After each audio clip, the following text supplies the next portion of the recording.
sida lagu xusay maqaal uu qoray website laga leeyahay dalka Kenya laguna magacaabo Tuka News waxa laga dayninayaa xaaladda caafimaad ee hogaamiyaha guud Al-Shabaab Ahmed Umar Abu Ubeyda.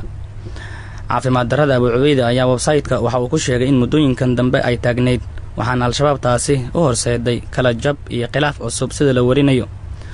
ku-xigeenka hogaamiyaha Al-Shabaab Mahad Karatay afhayeenka guud ee ururkaasi Cali Dheere iyo nin kale oo magaciisa lagu sheegay Macalin Cusmaan ayaa isku khilaafsan cidda Abu Ubeyda bedeli doonta kadib muddooyinkan dambe oo xaaladiisu ay noqotay mid ka soo dareysay sida maqaalka Tuka News lagu sheegay. Ahmed Umar Abu Ubeyda oo ah hogaamiyaha ugu sarreeya Al-Shabaab wuxuu xilkaasi qabtay 2014 oo la dilay hogaamiyihii ka horreeyay ee Axmed Cabdi Godane oo Mareykanku duqeyn la beegsaday. maqaalkan aan xiganayno ayaa waxaa lagu sheegay in warbixinno sirdoon ah oo ay aragtay Tuka News shaaca ka qaadeen in xaaladda caafimaad ee Ahmed Umar Abu Ubeyda ay ka soo dareysay 6 bilood ee la soo dhaafay. golaha shuurada ee Al-Shabaab ayaa la isugu yeeray sida la tilmaamayo iyagoona ka dooday qorshaha qoseeya xaaladda adag ee hogaamiyahooda, laakiin waxa ay kulamadooda ku soo dhamaadeen isfahamwa sida ilo sirdoon ah ay xaqiijiyeen.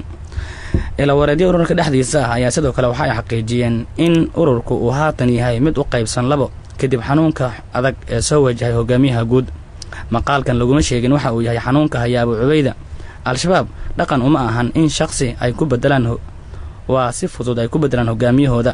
sidoo kalena dhaqdhaqaaqyada Al-Shabaab ayaa weli ama kuwa leh qatartooda, waxaana xanuunka la warinayo inuu hayo hogaamiyaha guud ee Al-Shabaab oo imaanaya iyadoo dhowr jiho ciidanka xoogga dalka